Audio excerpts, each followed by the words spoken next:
This conference will now be recorded. Hello friends, कैसे हैं? बढ़िया, मजा में। तो आज के लेक्चर का एजेंडा ये कंटिन्यूटी में है पिछले सेशन जो कि हमने 9th देखा है।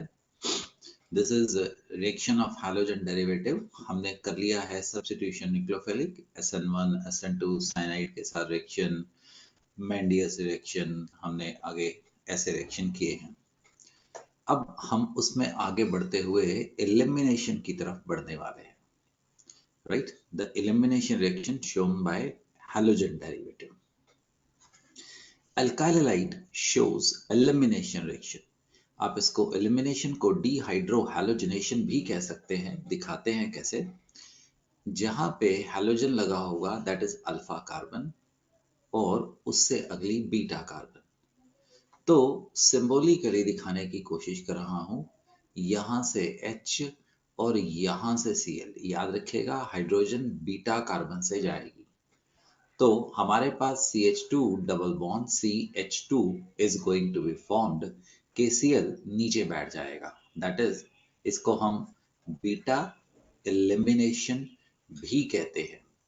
Alpha beta elimination even that can be called as dehydrohalogenation भी बोल सकते हैं। एक हाइड्रोजन गया और एक हैलोजन गया।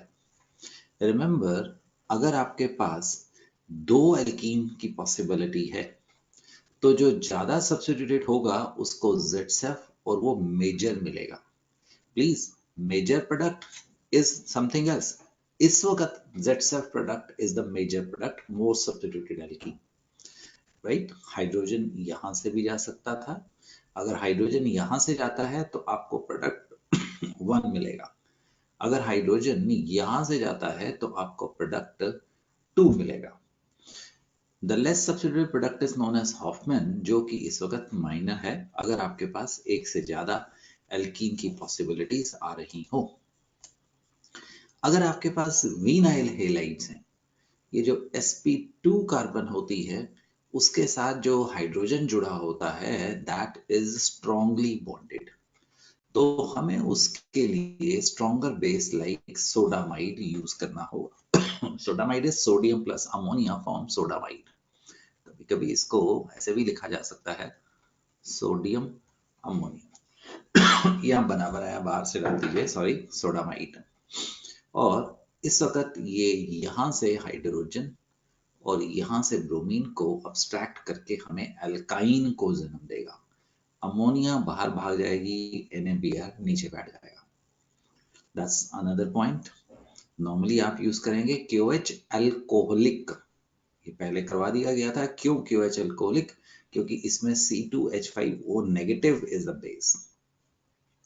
Next is bulky base. Bulky base जिसका साइज बहुत बड़ा है, that is going to give Hoffman product as the major product. Hoffman. See, आपके पास यहाँ पे एक हाइड्रोजन ये वाली है और एक हाइड्रोजन आपके पास यहाँ पे है। मैं सिर्फ बीटा की बात कर रहा हूँ। This is beta and this is beta. अगर तो आपके पास KOH अल्कोहलिक आए तो वो फर्स्ट कार्बन से हाइड्रोजन निकाल के हमें ZSF प्रोडक्ट दे देगा। That is going to be the major product. अगर आपके पास tertiary butoxide, you remember tertiary butoxide क्या था? ये एक बहुत लंबा चौड़ा बेस है। This is tertiary butoxide. Right? KOH alcoholic में सिर्फ आपके पास C2H5O नेगेटिव बेस है। तो ये बल्की बेस है, बड़ा बेस है। तो ये फर्स्ट पोजीशन पे अटैक नहीं कर पाएगा और ये सेकंड वाले में से हाइड्रोजन निकाल के आपको लेस सब्स्टिट्यूटेड द हॉफमैन आपके पास एल्कीन बना देगा। और इस वक्त Hofmann is going to be the major product हो जाएगा। Please, tertiary butoxide bulky base आपको जो लेस सब्स्टिट्यूटेड है वो देने की कोशिश करेगा। एंड रिमेंबर, अगर मैं रेट ऑफ रिएक्शन की बात करूं तो ये 1 डिग्री है, ये 2 डिग्री है और ये 3 डिग्री है। अगर हम KOH अल्कोहलिक डालें तो अल्फा में से हाइड्रोजन निकलेगा, यहां से हाइड्रोजन निकलेगा और यहां से हाइड्रोजन निकलेगा। इन तीनों में से जो 3 डिग्री का प्रोडक्ट है that is most stable. Why? The hyperconjugation, जितने अल्फा हाइड्रोजन ज्यादा होंगे अल्फा कार्बन के ऊपर एल्कीन पे, that is going to be beta carbon पे, that is going to be more stable होएगा।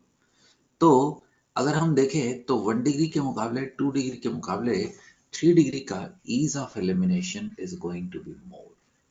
ये लास्ट वाले सेशन में भी मैंने बहुत बार बोला है कि 3 degree are more prone to elimination as compare to the 1 degree. So now you remember, अगर आप 3 डिग्री के ऊपर न्यूक्लियोफिलिक सब्स्टिट्यूशन करने की कोशिश करते थे तो वो वहां पे बेस के साथ न्यूक्लियोफाइल के साथ ज्यादातर हमें एल्कीन देने की टेंडेंसी रखता है बेटे। ये मैंने आपको एलिमिनेशन के अंदर पढ़ाया, हॉफमैन और द Z-cell रूल ध्यान रखना। हम कर क्या रहे हैं बच्चे? हम ये काम कर रहे हैं, रिएक्शंस में हम आगे बढ़ रहे हैं। तो हमने डिस्कस कर लिया है न्यूक्लियोफिलिक सब्स्टिट्यूशन, हम चले आगे। इस वक्त मैं रिएक्शन विद मेटल्स लेके आने वाला हूँ, वो सीक्वेंस में नहीं है बट हाँ डेफिनेटली हम इस प्रकार से बढ़ने वाले हैं बेटा। Reaction with metals, see what happens. It is I shall not write very important, I will write most important reaction. Woods reaction, WURTZ, मेरी ये एब्रीवेशन है, आप जानते हैं रिएक्शन के लिए। ये आपका क्लास 11th का भी एक मेजर रिएक्शन रहा है, काफी ज्यादा आपने इसको किया हुआ है। When alkyl halide are made to react with sodium metal in the presence of dry ether as a solvent, ether पानी निकाला गया, that is known as anhydrous रखा गया ड्राई ईथर। पहली बार ड्राई क्यों है, पानी क्यों नहीं है? अगर पानी होगा इसमें तो वो सोडियम के साथ रिएक्ट करके वहां पे आग लग जाएगी और लेबोरेटरी के लिए हमारे लिए खतरा बन जाएगा।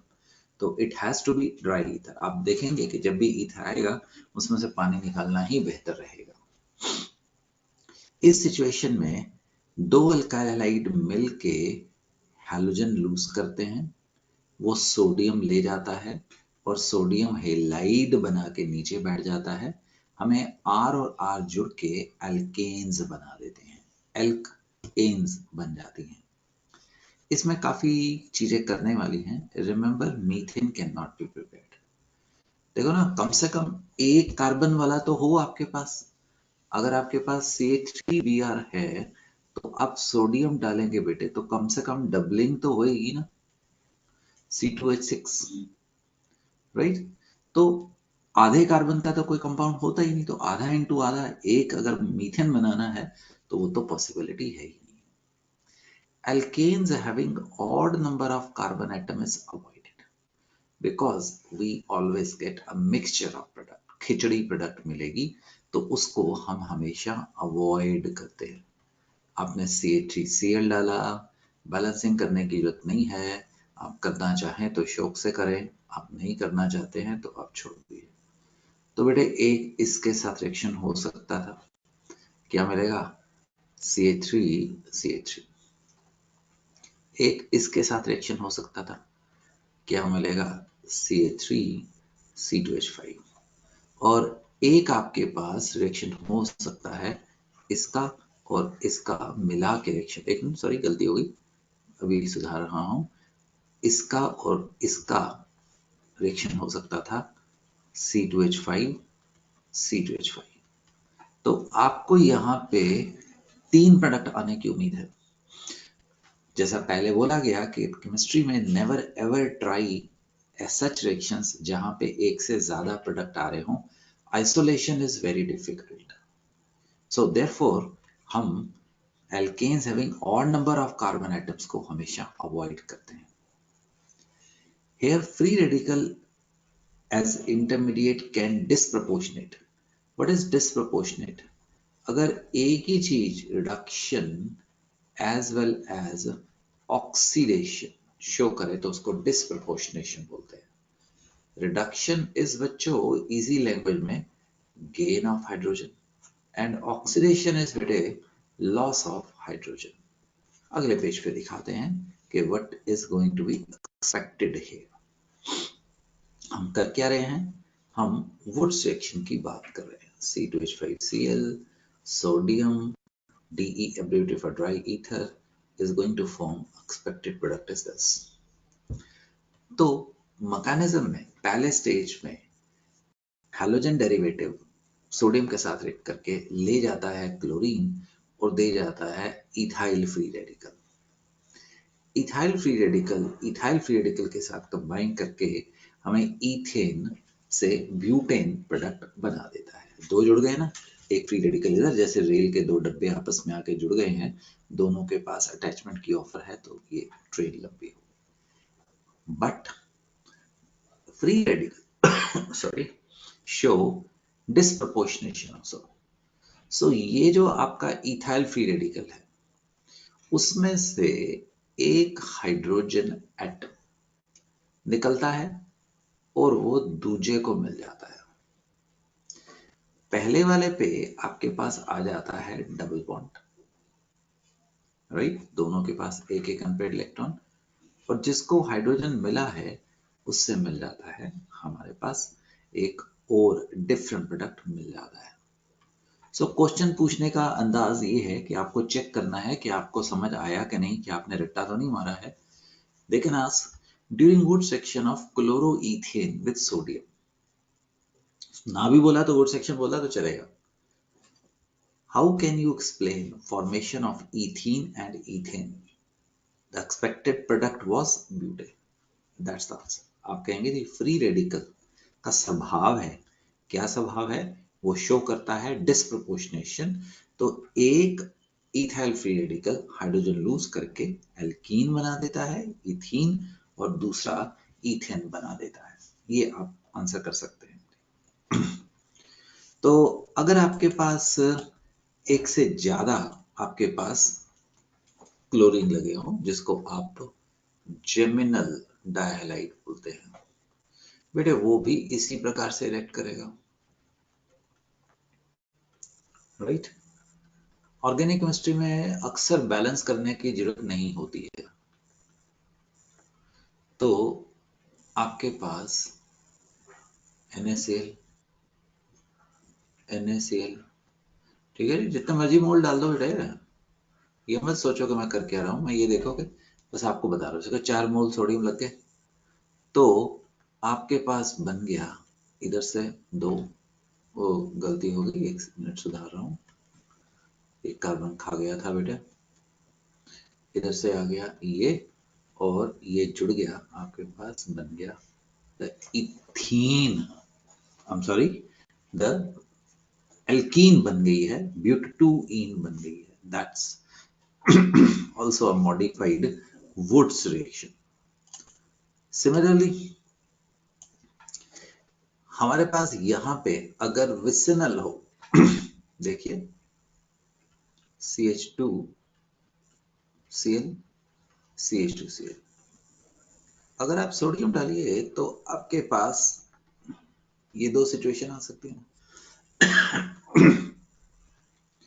तो इनसे बेटे अगर ये आपस में अपने जैसे के साथ ही कंबाइन कर जाए तो free radical free radical free radical free radical, ये आपस में बॉन्ड बन जाएगा। आपको क्या बन जाएगा, साइक्लोब्यूटेन।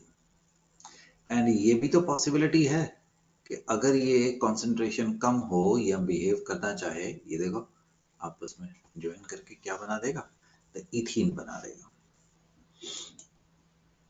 ये जो मॉलिक्यूल आप बोर्ड पे देख रहे हैं, ये बहुत बार पूछा गया है, इंट्रा मॉलिक्यूलर वुड reaction. What happens here, this is 1,3-डाइक्लोरोसाइक्लोब्यूटेन। अगर आप इसके ऊपर सोडियम डालते हैं बेटे तो हैलोजन बाहर, इस कार्बन के ऊपर एक एक इलेक्ट्रॉन। आई होप आपकी प्रैक्टिस हुई है। ये क्लोरीन ले गया और ये आपस में bonding, just a minute,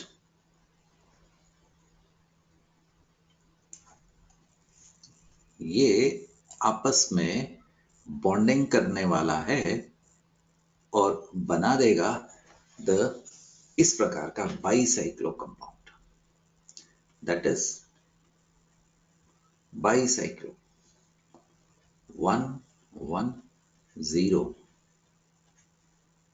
butane is going to be obtained. Intramolecular Wurtz reaction. तो हम कर क्या रहे हैं, वापस आता हूं 15 नंबर पेज पे। हम कर रहे हैं रिएक्शन विद मेटल्स। आपको पता है alkenes having odd number of carbon atom is not prepared by Wurtz reaction because we get the khichdi product हमें मिल जाती है। तो देखते हैं कोरे हाउस रिएक्शन। कोरे हाउस रिएक्शन, रिमेंबर ये आपके स्कूल सिलेबस में नहीं है कोरे हाउस। तो जो लोग सिर्फ बोर्ड की तैयारी कर रहे हैं वो इसको स्किप कर सकते हैं, रद्द कर दीजिए। This is used for alkane having odd number of carbon atom की प्रिपरेशन के लिए यूज किया जाता है। पहले स्टेज में एल्काइल लाइट को लिथियम के साथ ड्राई ईथर में रिएक्ट करवाया जाता है। हमें मिल जाता है आर लिथियम, एल्काइल लिथियम। इन कैटेगरी कंपाउंड्स को हम ऑर्गेनोमेटालिक बोलते हैं, जिनमें कार्बन और मेटल का बॉन्ड है। दूसरे स्टेप में क्यूप्रस हेलाइड डाला जाता है और हमें डाई एल्काइल कॉपर लिथियम मिल जाता है। ये भी एक ऑर्गेनोमेटालिक है। साइंटिस्ट के नाम के पीछे इसको गिलमैन रिएजेंट बोला जाता है। अपने आप में क्वेश्चन पूछा गया, dialkyl lithium, dialkyl copper lithium is Gilman reagent. Then ये किसी और alkyl halide R dash X के साथ एड करके कपलिंग करके R dash R copper and lithium halide बनाता है। ये दोनों नीचे बैठ जाते हैं, हमें बड़ी खूबसूरती से एक मिक्सचर मिल जाता है। रिवीजन से रिएक्शन समझ आता है, आप भी ऐसे प्रैक्टिस किया करें। मान लीजिए आपको CH3Cl से चलते हुए CH3C2H5 बनाना था, तो हमने डाला इसके ऊपर लिथियम, सॉल्वेंट नहीं लिखा, हमें मिल गया मिथाइल लिथियम। हमने इसके ऊपर डाला CuCl, हमें मिल गया di methyl copper lithium, di methyl बेटा। अब हमने इसके ऊपर डाला C2H5Cl, हमें मिल गया ये, राइट। आप ऐसा लिख सकते हैं, कोई जरूरत नहीं होती है बाय प्रोडक्ट्स याद करने की। सारे स्टेप में आपके पास लिथियम क्लोराइड आएगा और एक आपको मिल जाएगा द CH3 कॉपर। लाल वाले आप बिल्कुल स्किप कर सकते हैं। This is known as a कोरे house reaction. I repeat, this is not for your school syllabus. Moving at, जैसे वुड्स रिएक्शन था, अगर एल्काइल हेलाइड की जगह पे हम एराइल हेलाइड ले आए बेटे, तो the reaction is known as Fittig, right. Fittig reaction, Fittig बिल्कुल वही है, ये देखिए। और सुनो, एग्जामिनर आपका रिश्तेदार नहीं होगा जो आपको चाय पकौड़े भी पूछेगा, वो सिर्फ आपसे ऐसा लिखेगा। बताओ, ऊपर वाला रिएक्शन और ये रिएक्शन सेम है, हमें मिल जाएगा बाइफिनाइल। उसको NaCl की कोई चिंता नहीं है, उसको बैलेंसिंग की कोई चिंता नहीं है, वो तो एब्रीविएशन में आपसे रिएक्शन पूछेगा। मूविंग अहेड बेटे, अगर आप एक एल्काइल और एक एराइल, याद करो एल्काइल था तो क्या नाम था, वुड्स। एराइल था तो क्या नाम था, फिटिक। अगर दोनों को मिक्स कर दें तो हमें क्या मिल जाएगा, the Wurtz Fittig reaction. This is bromobenzene, this is Br2H5, use sodium, you get ethyl benzene is going to be obtained. Ethyl benzene. That's the Wurtz-Fittig reaction. Ullman reaction, ये सारे नेम रिएक्शन हैं, ऐसे ही आ जाते हैं, घूमते फिरते कहीं पे मिल जाते हैं. आयोडोबेंजीन, उलमैन रिएक्शन में आयोडोबेंजीन ही आएगा, ब्रोमो मत लेके आना. ऑन रिएक्शन विद कॉपर, वहां पे सोडियम था, यहाँ पे कॉपर था. In the presence of dry ether, slight refluxing heating gives you the same product, diphenyl. Ullmann. Wurtz-Fittig, Ullmann reaction should not be formed. Ullmann, मतलब ये सारे पूछे गए क्वेश्चन है सिवाय कोरे house. With zinc, it gives almost same product, dialkyl zinc, that is known as Frank-Land reagent, organometallic. इनकी importance है, ये बड़े अच्छे कैटलिस्ट हैं. तो आगे चल के कभी आएगा जिगलर नाटा कैटलिस्ट. तो ये सारे कैटलिस्ट हैं डिफरेंट प्रोसेसेस में. So that's important. आपसे क्वेश्चन ऐसे पूछा गया, which of the following is a Frankland reagent. Alkyl हाइड जिंक के सारे रिएक्शन से डाई एल्काइल जिंक बना देते हैं. ये जो होते हैं ना, ये पावरफुल रिड्यूसिंग एजेंट हैं. मेटल के ऊपर हमेशा पॉजिटिव चार्ज, जो कि उम्मीद है वो रहेगा, और एल्काइल के ऊपर नेगेटिव चार्ज होगा, द नेगेटिव चार्ज. ऐसे ही बेटे, ये जो दूसरा रिएक्शन लिख रहा हूं, bromoalkane on reaction with sodium lead alloy, this is sodium lead alloy, forms tetraethyl lead plus NaBr plus lead, जो कि नीचे बैठ गए हैं. टेल आज के दिन में तो हमने पेट्रोल डीजल में डालना बंद कर दिया है, बट कभी के जमाने में जो टेट्राइथाइल लेड था, ये एक पेट्रोल एडिटिव था, पेट्रोल की परफॉर्मेंस बढ़ाने के काम में लाते थे बेटे. The next reaction with metals is Grignard reagent. I right most important. ये ना इंट्रोड्यूस होने जा रहा है, ये आपका पीछा नहीं छोड़ेगा, और पॉजिटिवली. तकरीबन 1912 में मिस्टर ग्रिग्नार्ड, विक्टर ग्रिग्नार्ड, इनको 1910 या 1912, मुझे याद नहीं है एग्जैक्टली, इनको नोबेल प्राइज मिला था ये डिस्कवर करने के लिए. और आज के दिन तक ग्रिग्नार्ड रिएजेंट की यूटिलिटी बढ़ती चली जा रही. Alkyl halide on reaction with magnesium, X can be chlorobromo. Dry ether, slight warming, form alkyl magnesium halide, that is known as Grignard reagent. The ether, dry ether here dissolve in dissolving Grignard reagent. This is बेटे RMGX. This is a Lewis acid है, magnesium के पास empty orbitals हैं. और diethyl ether, this is diethyl ether के ऊपर lone pair है, this is Lewis base है. तो ये कोऑर्डिनेट करके इसको डिसॉल्व कर देता है, एक एडिशन प्रोडक्ट बनाता है, अदरवाइज ग्रिग्नार्ड रिएजेंट अनस्टेबल हो जाता है. हम इसको डिसॉल्व कर लेते हैं, आइसोलेट कर सकते हैं, इसको बाहर लेके जाएंगे और सॉल्वेंट में से इसको हाइड्रोलाइज करके निकाल लेंगे.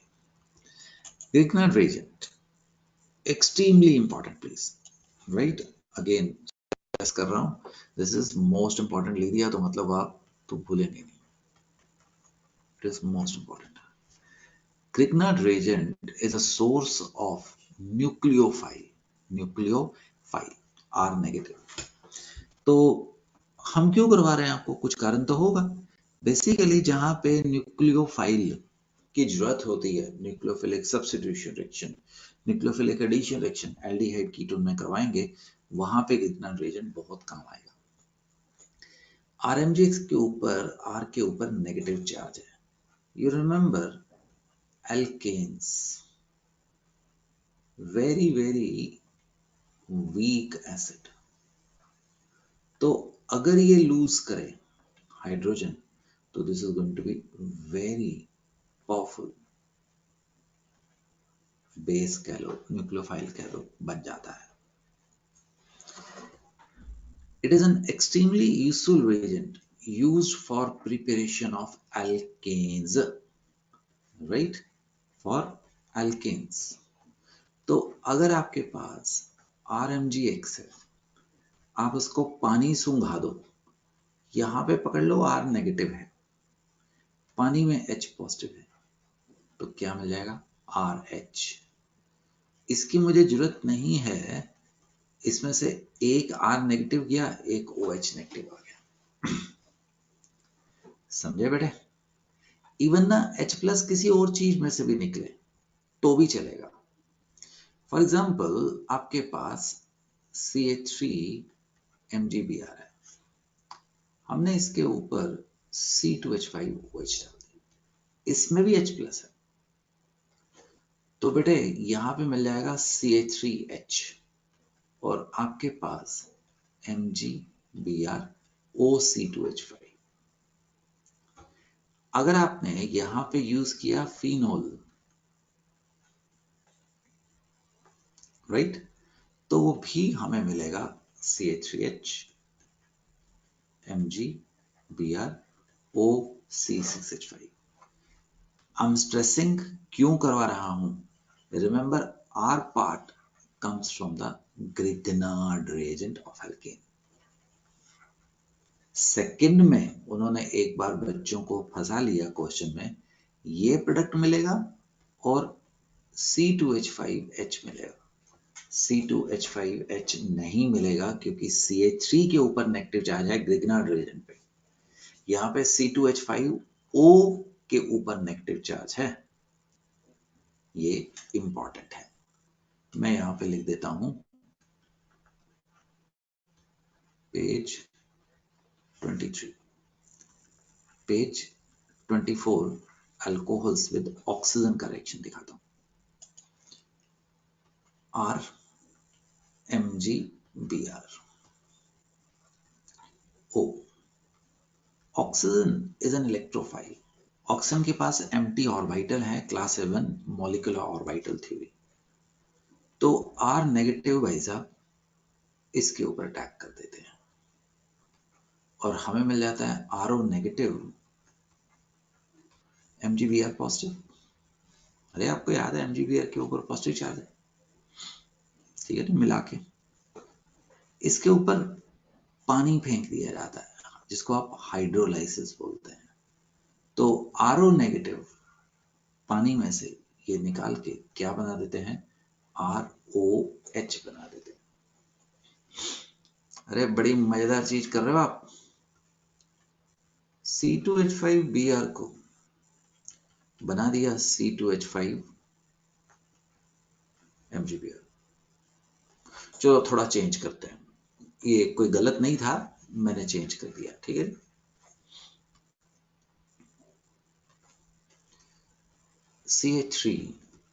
CH3Br। आपको याद होगा अगर मैंने इसके ऊपर KOH एक्वस यूज किया तो मुझे इसकी पुअर यील्ड आएगी और मुझे एल्कीन मिलेगा। तो जुगत लगाते हैं, इसको अल्कोहल पे लेके आते हैं। पहले स्टेप में मैग्नीशियम लगा दिया, दूसरे स्टेप में ऑक्सीजन पास करवा दी, O नेगेटिव MgBr। अरे यही सिखाया था, कार्बन और MgBr के बीच में घुस गया वो। अब किया आपके पास हाइड्रोलाइसिस, हाइड्रोलाइसिस को अकेला H प्लस भी लिखा जा सकता है, ये मिल गया, good. That's the way question आपसे पूछा जाएगा पेज नंबर 24 पे। Acids with carbon dioxide page 25 पे हमारे पास R MgBr है,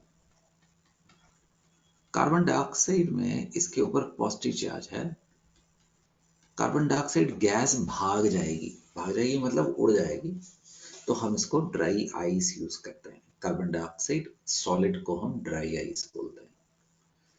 बेटे ये पकड़ के चलो तुम, ये कहाँ अटैक करेगा? अपने इलेक्ट्रॉन लेके ऑक्सीजन की तरफ इलेक्ट्रॉन चले गए, RC double bond O negative और MgBr, उसके ऊपर पॉजिटिव चार्ज। अब पता क्या करोगे, हाइड्रोलिसिस करोगे तो पानी का HS को मिल जाएगा। MgBr OH की मुझे चिंता नहीं है, आप अपने आप देखते रहना। तो I hope you can understand. अब MgBr की जगह पे अगर आपने COH लगाना हो तो पहले कार्बन डाइऑक्साइड लगा दीजिए। चलो जी करते हैं। Colour change, focus.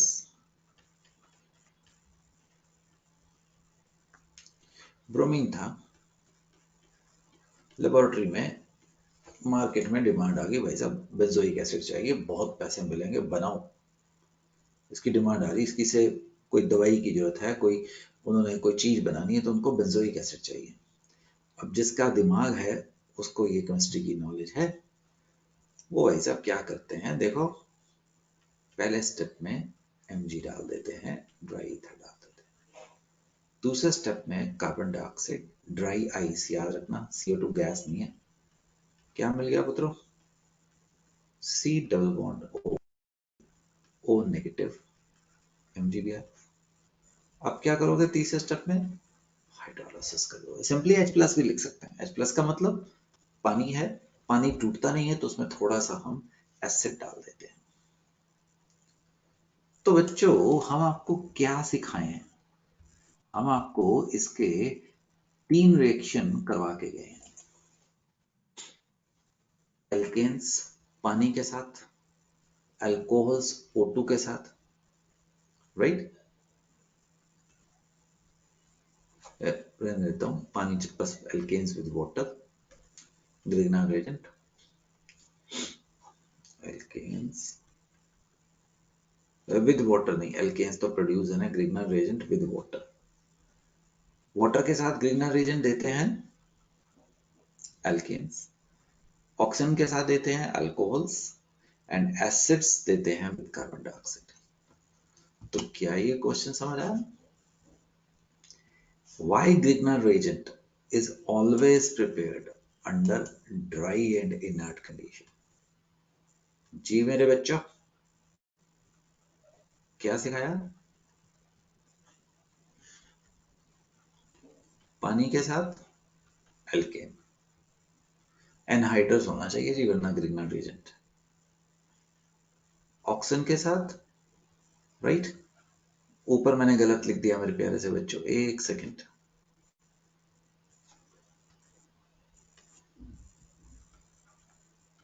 OH और CO2 के साथ RCOH। सो ग्रिग्नार्ड रिएजेंट जब भी बनाना है तो ड्राई ईथर और इनर्ट कंडीशन बहुत बचा के बनाना पड़ता है, बट इसके फायदे इतने होते हैं कि हम इसको हमेशा बना के ही रखते हैं। आगे बढ़ते हैं जी, हम आपको रीअरेंजमेंट रिएक्शन की तरफ लेके जा रहे हैं।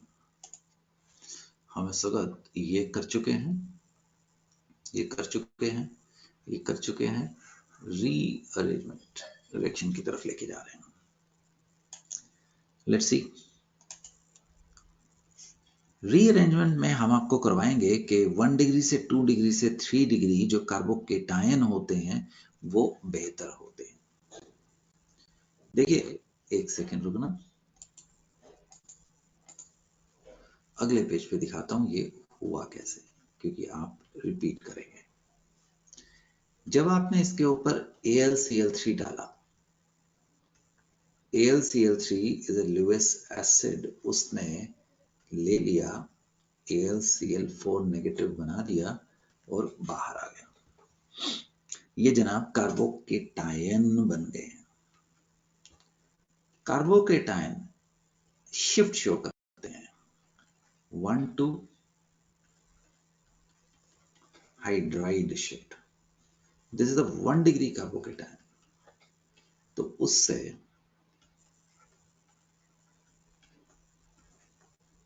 हमें एक 2 डिग्री कार्बोकेटायन मिल जाता। अब 2 डिग्री कार्बोकेटायन पे AlCl4 नेगेटिव वापस दे देता है अपना hydride ion, chloride ion. Board पे एक रिएक्शन है, आप करेंगे? करो, पॉज कर दो, राइट, और फिर देखो। पॉज, पहले आप कोशिश करो, फिर मैं करूंगा।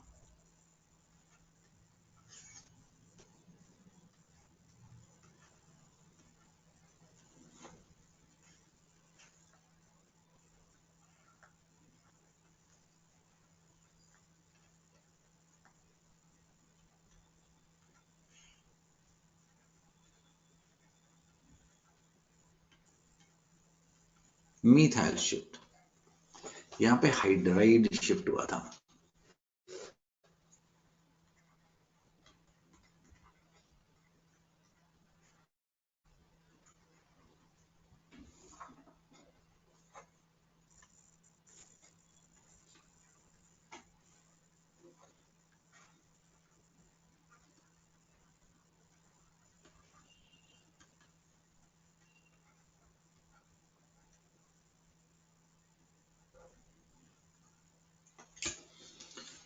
That is 3 degree carbocation. This is 1 degree carbocation. So that is the rearrangement reaction is going to happen. Right? Rearrangement reaction बेटे। आगे चलें। Moving ahead. एक additional reaction ले आओ, electrophilic addition reactions on benzene ring. Benzene is an electron rich species. It's an electron rich species. उसका shape क्या है? जैसे आपका कंप्यूटर का टेबल है तो उसमें बेंजीन रिंग पड़ी है, एक इलेक्ट्रॉनिक क्लाउड ऊपर है, एक इलेक्ट्रॉनिक क्लाउड नीचे है। आप बर्गर के जैसे उम्मीद करिए, बर्गर में बीच में आपकी से आलू टिक्की पड़ी है, वो बेंजीन की रिंग है, 6 कार्बन 6 हाइड्रोजन की हेक्सागन। उसके ऊपर जो एक बन है, उसके नीचे जो बन है वो इलेक्ट्रॉन्स है, राइट। तो उसके ऊपर इलेक्ट्रोफाइल अटैक करता है। ये हम आपको कहाँ करवाए थे? ये हम आपको 11th क्लास में कराए थे, अभी दोबारा दिखाने वाला। Friedel-Crafts alkylation is a very important reaction. Benzene को एल्काइल हैलाइड के प्रेजेंस में AlCl3 which are Lewis acid से रिएक्ट करवाया जाता है एज अ कैटलिस्ट, और हमें alkyl बेंजीन्स मिल जाते हैं। Let's see what happen. This Rx reaction with AlCl3 forms R+, right? This R+ is an electrophile. ये बेंजीन के ऊपर राइट अटैक करेगा और बना देगा ये R+। ठीक, अगर कोई पहले ग्रुप लगाओ तो वो ऑर्थो पैरा पोजीशन पे जाएगा। फॉर एग्जांपल, अगर आपके पास लेट इट बी CH3, आप इसके ऊपर CH3Cl डालिए एनहाइड्रस AlCl3 की प्रेजेंस में, तो आपको याद है इफेक्ट्स में तुमने देखा था कि ये इलेक्ट्रॉन रिलीजिंग ग्रुप है हाइपर कॉन्जुगेशन की वजह से। तो जो R+ इसको CH3+ बनेगा वो यहां पे और यहां पे जाएगा। You remember the major product is going to be this and minor is going to be this. ये मैंने आपको क्लोरीनेशन ऑफ बेंजीन के बीच में भी सिखाया था। फ्रीडल-क्राफ्ट एल्काइलेशन, एल्काइल ग्रुप आ गया। और जरूरी नहीं है एल्काइल हैलाइड ही यूज करते हैं, you can use alkenes in the presence of acid also. Basically तो मुझे कार्बोकेटाइन इलेक्ट्रोफाइल चाहिए बेटे, तो यहां पे भी तो याद करो इलेक्ट्रोफाइल मिल सकता था। अब जब ये बेंजीन के ऊपर अटैक करेगा तो क्यूमीन नाम की चीज बना देगा। This is cumene. Cumene. Cumene को दिमाग में रखना, बड़ा इंपॉर्टेंट मॉलिक्यूल है दोस्तों, काफी इंपॉर्टेंट मॉलिक्यूल है। इस रिएक्शन को भी क्या बोलते हैं? The Friedel Crafts alkylation. और बेटे even alcohols can also be used. What happen? जब आप एसिड अल्कोहल के ऊपर डालते हैं तो OH निकलने के लिए तैयार नहीं होता है। आपने उसके पीछे भूत लगा दिया है H+।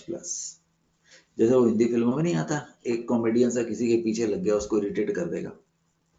अब इसमें से वैसा पानी बाहर आ जाता है और तुम्हें मिल जाता है आइसोप्रोपाइल कार्बोकेटायन।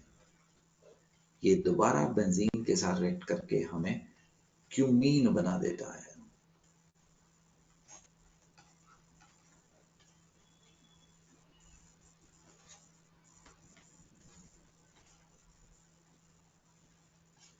Cumene.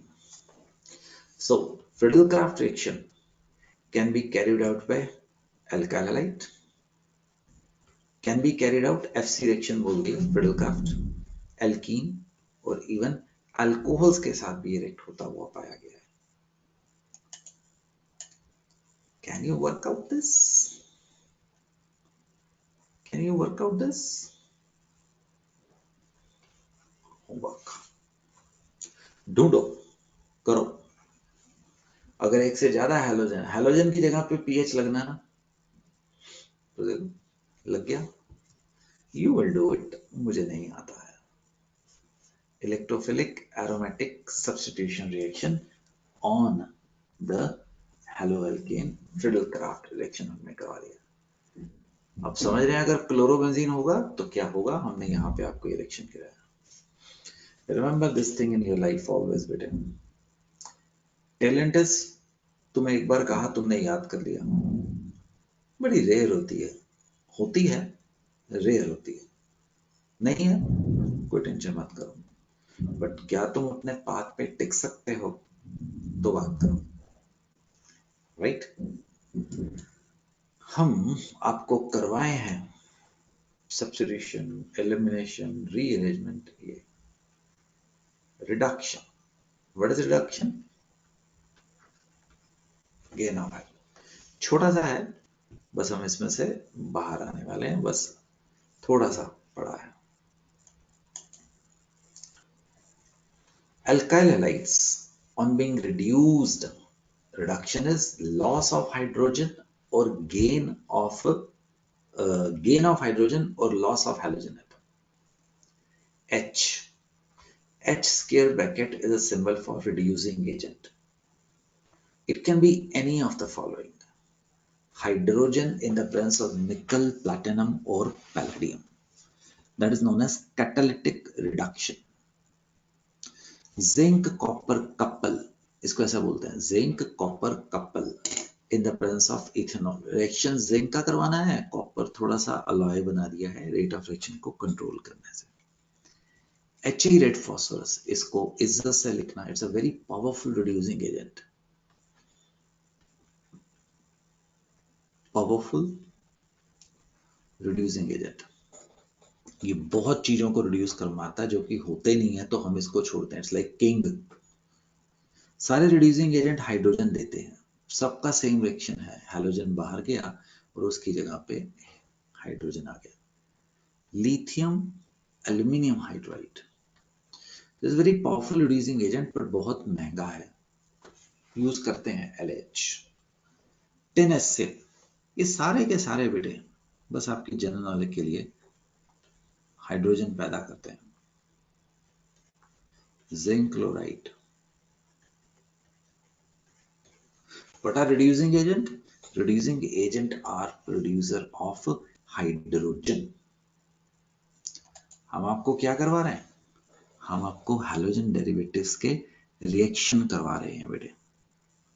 हम काफी चैप्टर को कवर कर चुके हैं, वेदर यू कैन से इस वक्त मैं ऑलमोस्ट 90% के आसपास काम कर रहा हूँ। प्रैक्टिस बची है और आपके पॉली हैलोजेंस करवाने हैं वो आज नहीं शुरू करूंगा, अगली क्लास में लेके जाऊंगा, because these are more of memory based reaction है बेटे।